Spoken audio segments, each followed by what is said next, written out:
The envelope hit the table like a death sentence. Naomi's hands trembled as she opened it. Eviction notice. 30 days. Her manager's voice cut through the noise of the New York diner. Table 12 needs refills. Move it, girl. She grabbed the coffee pot, her third double shift this week, and her body screamed for rest. The fluorescent lights buzzed overhead. The smell of burnt bacon and cheap coffee filled her lungs. She hadn't eaten in 2 days. Her stomach growled. No one noticed. No one ever did. The regulars ignored her. The tourists looked through her like glass.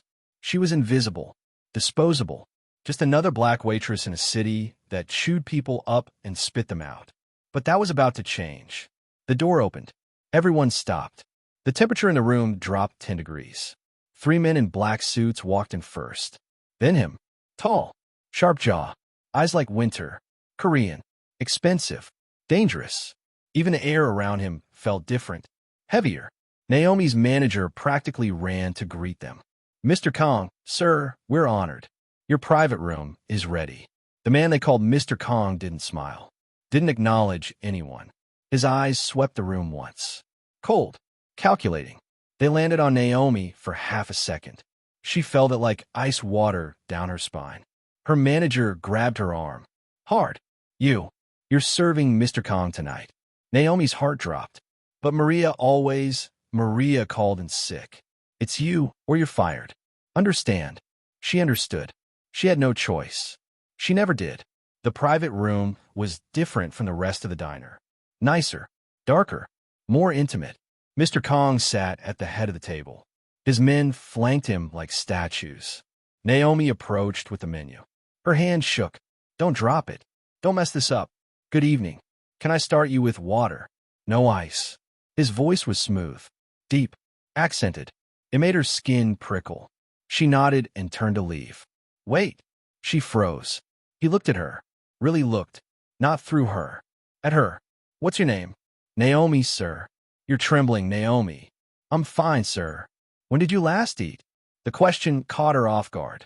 Her mouth opened. Closed. No one had ever asked her that. Not once in 23 years. I'm not hungry, sir. Liar. He gestured to one of his men. Bring her food. Now. Sir, I can't sit. It wasn't a request. Naomi's legs gave out before her brain could process. She sat. A plate appeared in front of her. Steak. Potatoes. Vegetables.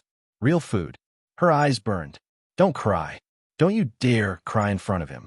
Eat. I'm working, sir. I can't. I own this building. I own this diner. If I say you eat, you eat. The world tilted. He owned this place? Her manager never mentioned. But that was only the beginning. One of Mr. Kang's men leaned over and whispered something in Korean. His expression darkened. He stood abruptly. We're leaving. Naomi. Yes, sir. You're coming with me. Panic shot through her chest. Sir, I don't understand. Your manager sold your contract to pay his gambling debts. You work for me now. The room spun. Contract? Debts? What is he talking about? Her manager appeared in the doorway, sweating, pale. Mr. Kong, please, I can explain. Explain how you forged documents and trafficked an employee. Mr. Kang's voice could have cut steel. I'll deal with you later. Naomi, let's go. She should run, scream, fight. But her legs moved on their own. She followed him out of the diner, past the staring customers, into the cold New York night. A black car waited at the curb. Sleek, expensive, bulletproof windows. This was insane. He opened the door himself. Waited. I don't bite, Naomi. Not unless provoked. She didn't know why, but she believed him. She got in. The door closed. The world she knew disappeared behind tinted glass. He sat across from her, studied her with those winter eyes. You're scared. Yes, sir. Good. Fear keeps you smart. But you don't need to fear me. Then what do I need to fear? Everyone else. The car pulled away from the curb. Naomi watched the diner shrink in the distance. Her old life, her old chains, gone. What she didn't know yet was that she just traded one prison for a palace. And the man across from her, he wasn't a devil. He was something far more dangerous.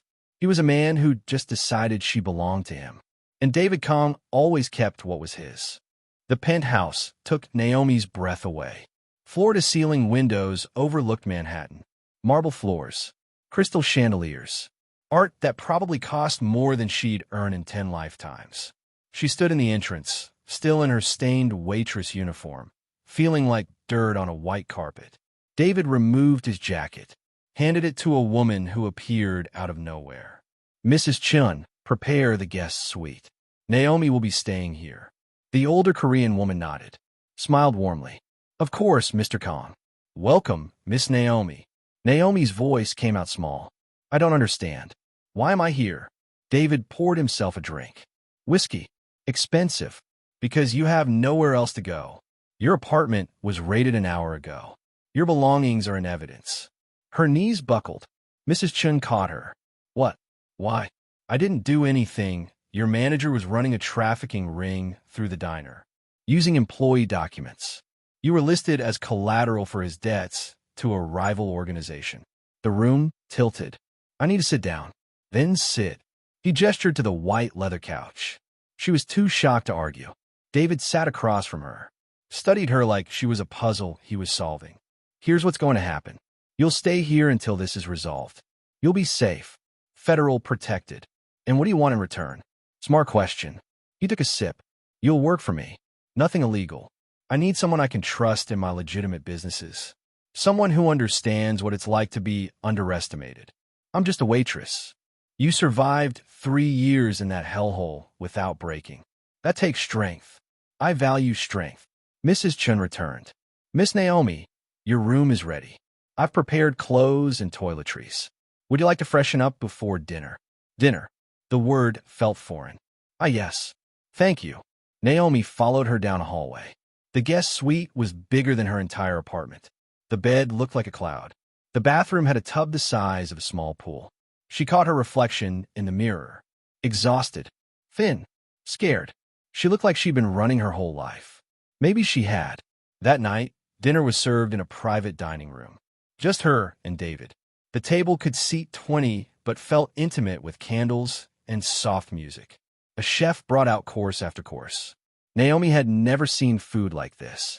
"You're staring at the salmon like it might attack you." David's voice held amusement. "I've never had salmon that didn't come from a can. Try it." She did. Her eyes closed. The flavor exploded on her tongue. Rich, buttery, perfect. A sound escaped her throat before she could stop it. When she opened her eyes, David was watching her. Intense. "You've been starving." It wasn't a question. "I've been surviving." "Not anymore." Something in his voice made her chest tight. The chef brought dessert. Chocolate lava cake. Naomi took one bite and felt tears prick her eyes. David noticed everything. "What's wrong?" "Nothing. It's just, no one's ever." She couldn't finish. Didn't need to. He understood.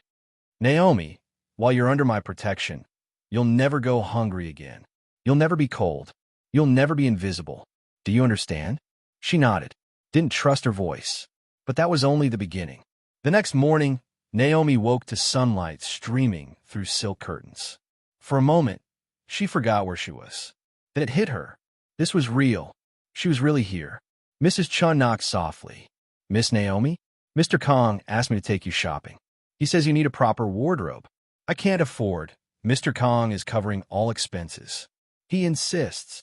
3 hours later, Naomi stood in a Fifth Avenue boutique, surrounded by clothes that cost more than her yearly salary. The sales associates treated her like royalty. It felt wrong. Uncomfortable. Amazing. She chose the cheapest items. Mrs. Chun put them back and selected the finest. Mr. Kang's instructions were very clear, dear. Only the best. When they returned to the penthouse, David was in his office. On the phone, speaking rapid Korean. He sounded angry. Dangerous. He saw her through the glass. His expression softened. He ended the call. Came out. "Show me." Naomi felt shy suddenly. She was wearing a black dress. Simple but elegant. It fit perfectly. David circled her slowly. Appraising. Beautiful. One word. It hit her like lightning. No one had ever called her beautiful. He pulled a small box from his pocket. Opened it. A necklace. Diamonds and sapphires. Her heart stopped. "I can't accept." "You can. You will." He stepped behind her. His fingers brushed her neck as he fastened the clasp. Warm, careful, gentle. She caught their reflection in the window. Him behind her. Tall, powerful. Her in front. Small, trembling. They looked like they belonged in different worlds. But something in the image felt right. What she said next changed everything. Why are you doing this? David's hands rested on her shoulders. Light, possessive. Because I want to. That's not an answer. It's the only one you're getting. For now. His phone buzzed. He checked it. His jaw tightened. I have business tonight. Stay here. Don't open the door for anyone but Mrs. Chun. What kind of business? The kind that keeps you safe. He left. The penthouse felt empty without him. Naomi touched the necklace. It was real. All of this was real. She didn't know it yet, but across town, someone was watching. Someone who wanted what David had. Someone who saw Naomi as a weakness to exploit. And they were already planning their move. David returned at 3 in the morning. Naomi heard the door. She'd been unable to sleep. Worried. She shouldn't care. She barely knew him. But she did. She found him in the living room. His shirt was torn. Blood on his knuckles. Not his own. Their eyes met. You're still awake. You're bleeding. It's nothing. That's not nothing. She didn't know where the courage came from. She walked to him. Took his hand. Led him to the bathroom. He let her. Didn't protest. She cleaned his knuckles with gentle hands. Warm water. Antiseptic. Bandages. He watched her the entire time. Silent. Intense. Who taught you to do this? David asked quietly. My grandmother. Before she died. She raised you. Until I was 16. Then I was on my own. No other family? None that wanted me. His jaw clenched. Their loss. 2 words. They shouldn't matter. But they did. She finished bandaging his hand. Didn't let go. Thank you, Naomi. You're welcome, Mr. Kong. David. Call me David. I shouldn't, why not? Because you're, she gestured vaguely. You're you. And you're under my protection. That makes you more important than anyone in this city. The way he said it. Like a vow. Like a promise. It made her chest ache. The next 2 weeks passed in a dream. David gave her a job managing his legitimate restaurant chain. Not waitressing. Managing. She had an office. An assistant. A salary that made her dizzy. He took her to meetings. Introduced her as his consultant. People respected her. Actually listened. It was intoxicating. But more than that, he was teaching her. Watch their hands, not their faces, he'd say. Hands tell the truth. Never accept the first offer. Make them work for it. Trust is earned in drops and lost in buckets. Be careful who you give yours to. She absorbed everything. Thrived. One night, he took her to a charity gala in Connecticut. She wore a red gown he'd had custom-made. Diamonds at her throat.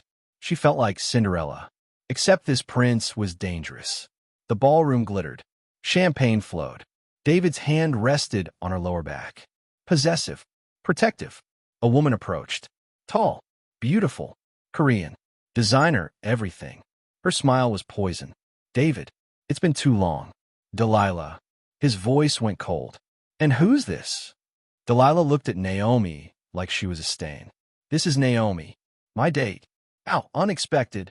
The word dripped with venom. I heard you were keeping a pet. I didn't realize you'd bring her to events. Naomi's face burned. David's grip tightened on her waist.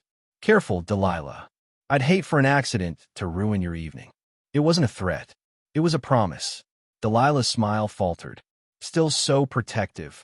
Some things never change. She walked away. Naomi felt small. Out of place. I should go. No. David, she's right. I don't belong. He turned her to face him. Right there. In front of everyone. You belong wherever I say you belong. And right now, that's next to me. Understand? She nodded. Couldn't speak. He led her to the dance floor. Pulled her close. One hand on her waist. The other holding hers. They swayed to the music. She'd never danced before. Not like this. Follow my lead, he whispered. She did. They moved together. Perfect. Natural. The world faded. Just them. Just this. You're trembling again. I'm scared. Of what? This. You. How much I'm starting to need this. His hand tightened. Good. Good.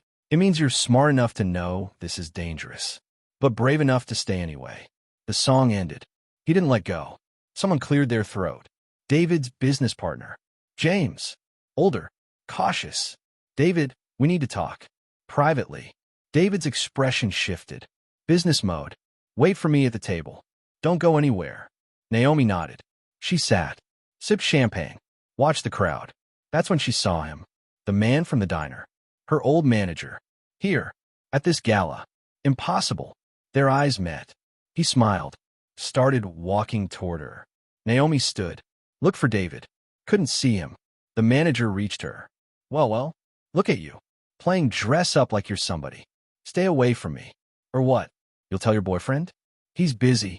I made sure of that. Fear spiked. What do you want? What I'm owed. You cost me everything. Now I'm taking it back. He grabbed her arm. Hard. She tried to pull away. He squeezed harder. Let me go. A hand clamped on the manager's wrist. Twisted. The man screamed. David. His eyes were black. Empty. Terrifying. Touch her again, and I'll break every bone in your hand. Then I'll move to your arms. Then your legs. Then, David. Naomi's voice cut through. I'm okay. His eyes shifted to her. Softened marginally. Security appeared. David didn't let go of the manager's wrist. This man is trespassing. Remove him. If he comes within 100 feet of Naomi again, kill him. They dragged the manager away. His screams echoed. David turned to Naomi. Gentle now. Did he hurt you? No. You stopped him. I should have been there. I shouldn't have left you alone. David, it's not. He pulled her into his arms. Right there, in front of everyone. Held her tight. She felt his heart racing. If anything happened to you. He didn't finish. Didn't need to. She understood. This wasn't just protection anymore. This was something else. Something bigger. Something that terrified and thrilled her in equal measure. What she didn't know was that Delilah had watched the whole thing, and she was already planning her revenge. Delilah's revenge came 3 days later. Naomi was at David's Connecticut office, reviewing restaurant contracts, when the door burst open. A woman stormed in, tears streaming. Pregnant. Very pregnant. Where is he? Where's David? Naomi stood, confused. He's in meetings. Can I help? You're the reason my life is falling apart. The woman's voice cracked. I'm sorry, I don't understand. Who are you? I'm Sarah, David's fiancée. The world stopped. Fiancé. The word echoed. Couldn't be real. Naomi's throat closed. That's not possible. Really? Then explain this. Sarah threw photos on the desk. David with her. Laughing. Intimate. Recent. Naomi's hands shook as she picked them up. These could be fake. I'm carrying his child. Does that feel fake? Sarah collapsed into a chair, sobbing. He promised me forever. Then you showed up, and he forgot I existed. Naomi's chest felt like it was caving in. She'd been so stupid. Of course, men like David didn't fall for waitresses. They collected them, used them, discarded them. I didn't know. The words tasted like ash. Of course you didn't. You were just another conquest. But I'm the one who has to live with the consequences. Sarah left. Naomi stood frozen. The photos scattered across her desk. Evidence. Proof. She'd been a fool. Mrs. Chin appeared in the doorway. Miss Naomi? Mr. Kong is asking for you in the conference room. Tell him I'm busy. He was very insistent. I said I'm busy. Her voice broke. Mrs. Chin's expression softened. Child, what happened? Nothing. Everything. I need to be alone. She gathered her things. Left the office. Ignored the calls. The texts. The concerned looks. She went back to the penthouse. Started packing. She didn't have much. She'd throw away the expensive clothes. The jewelry. All of it. Tainted now. The door opened. David. Naomi, what are you doing? Leaving. Why? Don't pretend. Your fiancé came to see me. His expression darkened. My what? Sarah. Pregnant. Ring any bells? I don't know anyone named Sarah. She had photos, David. Recent ones. She's carrying your child. Understanding dawned. Then rage. Delilah. What? This is Delilah's doing. Sarah's an actress. The photos are doctored. There is no baby. There is no fiancé. There's only, he stopped. Breathed. There's only you. Naomi wanted to believe him. Desperately. How do I know you're telling the truth? Because I'm going to prove it. Right now. He made a call. Spoke rapidly in Korean. Hung up. 10 minutes later, his phone buzzed. He showed her the screen. Security footage. Delilah meeting with Sarah. Handing her an envelope. Cash. Coaching her. Planning. All of it. Fake. Naomi's legs gave out. David caught her. I'm sorry. I should have trusted. No. You were smart to question. I've given you no reason to trust blindly. He helped her to the couch. Sat beside her. Naomi, I need to tell you something. And I need you to listen carefully. She nodded. I'm not a good man. I've done things that would make you run. I've hurt people. Killed people. Built an empire on blood and fear. Her heart pounded. Why are you telling me this? Because you deserve the truth. Because if you stay, you need to know exactly who I am. What I am. And if I want to leave, pain flashed in his eyes. Then I'll let you go. I'll make sure you're protected. Set up. Safe. But I won't chase you. Won't force you. Why not? You forced me to come here in the first place. That was different. You were in danger. Now you're choosing. And choice matters. Naomi looked at him. Really looked. Saw the monster. Saw the man. Saw the way he looked at her like she was the only thing in the world that mattered. What do you want from me, David? Everything. Nothing. Whatever you're willing to give. Her hand found his. I'm scared. Of me. Of how much I want to stay. His thumb traced her knuckles. Then stay. Even knowing what you are. Especially knowing what I am. Because you see it and you're still here. That means something. She didn't know who moved first. Maybe both. But suddenly his lips were on hers. Soft. Then harder. Desperate. She'd been kissed before. This wasn't that. This was claiming. Branding. Promising. When they broke apart, both breathing hard, he rested his forehead against hers. You're mine now, Naomi. And I protect what's mine. Even from yourself.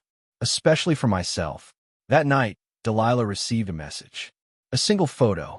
Naomi wearing David's ring. Not an engagement ring. His family ring. The one that marked her as untouchable. Protected. His. The message was clear. War had been declared. And Delilah was going to make sure Naomi didn't survive it. The attack came on a Thursday. Naomi was leaving David's Manhattan office building. Alone. David was in Washington for meetings. She'd insisted she be fine. She was wrong. The van pulled up fast. 2 men jumped out. Grabbed her. She screamed. Fought. Bit one of them. He backhanded her. Her vision blurred. They threw her in the van. Drove. She tried to track the turns. Lost count. Fear made everything hazy. They dragged her into a warehouse. Brooklyn. Maybe Queens. She wasn't sure. Delilah was waiting. Perfect. Poised. Smiling. Hello, Naomi. We need to talk. Naomi's lip was bleeding. Her wrists were zip-tied. David will kill you for this. David won't find you. I made sure of that. Delilah circled her like a shark. You really thought you could take what's mine? I didn't take anything. You let him go. I didn't let him do anything. We were perfect until you showed up. A little nobody from nowhere. What does he see in you? Maybe he sees someone who doesn't play games. Delilah's hand cracked across her face. Naomi's head snapped back. Blood filled her mouth. You don't get to talk to me like that. You're nothing. A pet. A toy. When he gets bored, he'll throw you away like all the others. Then why are you so scared of me? Another slap. Harder. Naomi's ear rang. I'm not scared of you. I'm cleaning up a mess. Delilah nodded to her men. Teach her some manners. Don't kill her. Not yet. I want her to suffer first. The men advanced. Naomi's heart hammered. This was it. She was going to die in a warehouse. Alone. Never got to tell David. The warehouse door exploded. Literally. The blast threw everyone to the ground. Through the smoke, a figure walked. Calm. Purposeful. Terrifying. David. His gun was drawn. His expression was death. Touch her again, and I'll make you beg for hell. Delilah scrambled backward. David, wait, this isn't. He shot one of the men. Sittermass. Didn't even look. His eyes never left Naomi. The second man ran. David's associate, James, appeared from nowhere. Took him down. It was over in seconds. David crossed to Naomi. Knelt. Cut her zip ties with a knife. His hands shook as he touched her face. I'm sorry. I'm so sorry. I should have been there. I should have. David, I'm okay. You're bleeding. It's nothing. It's not nothing. It's never nothing when it comes to you. He pulled her into his arms. Held her so tight she could barely breathe. She didn't care. She held him back. Behind them, Delilah tried to run. David's voice stopped her cold. James, take care of her. Make it slow. No, Delilah screamed. David, please, I loved you. Love doesn't do this. He didn't even turn around. Love protects. Love sacrifices. You don't know the first thing about it. James dragged Delilah away. Her screams echoed. Then silence. David carried Naomi to his car, set her gently in the back seat. A doctor was already waiting. Check her. Everything. I want to know every scratch, every bruise, every David. Naomi's hand found his. I'm okay. Really? You're not. And it's my fault. How is this your fault? I brought you into this world, made you a target, put you in danger. You also saved me, protected me, gave me a life worth living. His eyes met hers. Broken. Raw. I can't lose you, Naomi. I won't survive it. Then don't lose me. Keep me. You don't know what you're asking. I know exactly what I'm asking. I'm asking you to stop pushing me away. Stop protecting me from you. Let me in. All the way. The doctor finished examining her. Bruising. Split lip. Possible concussion. She needs rest and monitoring. But she'll be fine. David nodded. Dismissed him. Alone in the car, he cupped her face. Gentle. Like she might break. I love you. 3 words. They hit her like lightning. What? I love you. I've loved you since the moment you sat down and ate that steak like it was the first good thing you'd ever tasted. I've loved you through every laugh, every smile, every time you looked at me like I wasn't a monster. Tears streamed down her face. David, you don't have to say it back. I just needed you to know. Before she kissed him, poured everything into it. When she pulled back, she whispered against his lips.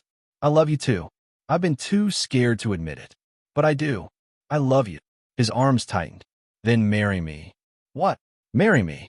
Not because of contracts or protection or obligation. Marry me because you want to. Because you choose me. Choose this. Choose us. David, this is insane, I know. Say yes anyway. She looked at him. Really looked. Saw her future. Saw forever. Saw home. Yes. His smile could have lit the city. He kissed her again. Softer this time. Reverent.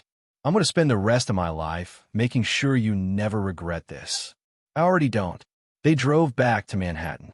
To the penthouse. To their life. What they didn't know was that across town, someone else was watching. Someone who'd been planning this for years. Someone who wanted everything David had built. And they just found a perfect weakness. Naomi. The wedding was small. Private. Just them, Mrs. Chun, James, and a judge in David's Connecticut estate. Naomi wore white. Simple. Perfect. David couldn't take his eyes off her. When the judge pronounced them husband and wife, he kissed her like she was oxygen. Like she was everything. The reception was different. Massive. Every powerful person in 5 states. A message. A statement. Naomi Kong was untouchable now. She stood on the balcony, looking over the gardens. David found her there, wrapped his arms around her from behind. Having second thoughts, Mrs. Kong? Never. Just overwhelmed. A month ago, I was a waitress. Now you're exactly where you belong. How can you be so sure? Because you fit. In my arms. In my life. In my heart. Like you were always meant to be here. She turned in his embrace. I don't fit in this world, David. These people are beneath you. You survived things they can't imagine. You're stronger than all of them combined. A waiter approached. Mr. Kong, there's someone at the gate. He says he knows Mrs. Kong. Won't leave without seeing her. David tensed. Name? He says he's her father. Naomi's blood ran cold. I don't have a father. You should see him, David said quietly. Get closure. I'll be right beside you. They went to the gate. A man stood there. 50s. Worn. Desperate. He looked like Naomi. Same eyes. Same chin. Naomi. Baby girl. It's me. It's your dad. You left when I was 6. You're not my dad. I know. I messed up. But I'm clean now. Sober. I want to make it right. 20 years too late. Please. Just give me a chance. I saw you on the news. Marrying this man. You don't belong here. Come home. We could be a family again. David's hand tightened on her waist.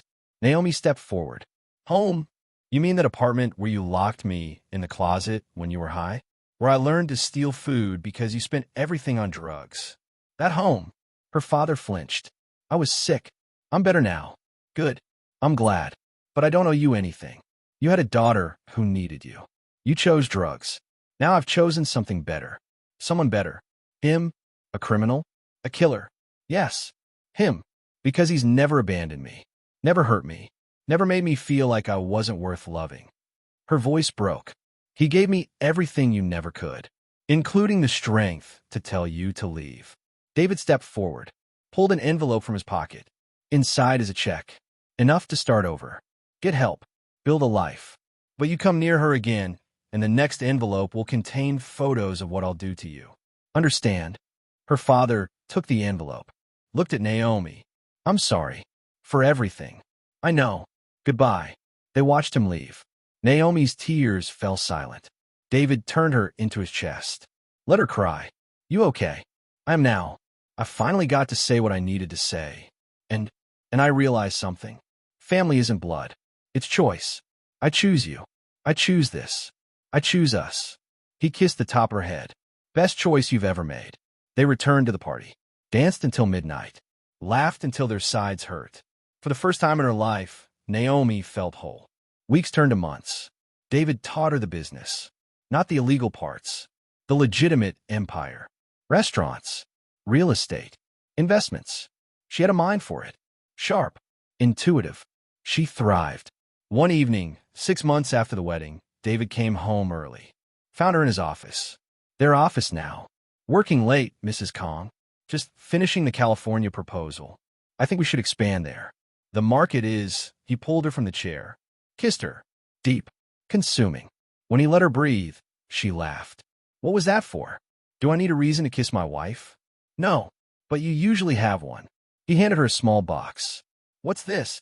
Open it. Inside was a key. Ornate. Old. What does it open? A restaurant. In your name. Your vision. Your rules. I want you to build something that's entirely yours. Her eyes burned. David, you've given me everything, Naomi. Let me give you this. You've already given me everything. A home. A life. Love. What more could I possibly need? He pulled her close. Rested his forehead against hers. How about a family? Her breath caught. Are you saying... I'm saying I want everything with you. Kids. Chaos. Growing old together. All of it. I want that too. Then let's start now. He swept her into his arms. Carried her to their bedroom. And in the morning, when sunlight streamed through the windows, Naomi woke wrapped in his arms. Safe. Loved. Home. She thought about the girl she used to be. Hungry. Invisible. Alone. And she thought about the woman she'd become. Strong. Seen. Cherished. David stirred. Kissed her shoulder. Morning, beautiful. Morning, husband. What are you thinking about? How far I've come. How lucky I am. Luck had nothing to do with it. You fought for this. Earned it. Deserved it. We both did. He rolled her onto her back. Hovered over her. I love you, Naomi Kong. I love you, David Kong. Forever.